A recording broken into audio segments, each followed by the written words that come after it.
अच्छा, यूसुफ साहब की वेडिंग में कितनी सेलिब्रिटीज अब तक आ चुकी हैं? वो मुझे क्या पता, बहुत सेलिब्रिटीज आ चुकी हैं। मुझे एक ही याद है जो कभी नहीं भूलेगा, अच्छा। वो कायदे आजम की बेटी थी, बस मेरे लिए सबसे बड़ी सेलिब्रिटी वही थी।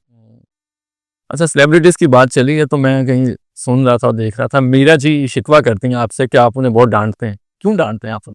यार वो क्या करूँगा, I am very fond of Meera, मुझे बहुत दिल की बहुत अच्छी खातून है वो, लेकिन कई दफा फिर उसको समझाना पड़ता है। वो जब वो कहती है कि मुझे समझाओ, तो फिर डांट के ही बंदा समझा सकता है, वो भी प्यार से डांट से, कोई ऐसी कोई डांट को ऐसी नहीं। ऐसा क्या इशू है जिसमें उनको डांट पड़ी है, अगर आप शेयर कर सकते? मुझे याद नहीं है, कोई को पता नहीं, कोई गलत अंग्रेजी बोल दी होगी या कुछ इस तरह का ही किया होगा कि मैं, लेकिन वो मैं एंजॉय भी, because I think she is the most hilarious person, तो I also enjoy her sense of humour. जो वो मेरा ख्याल है कि मैं उसको कहता हूँ कि तुम्हें ये पता है कि तुम ये कर रही हो, लोग इसको एंजॉय करेंगे और ये तुम जान के कर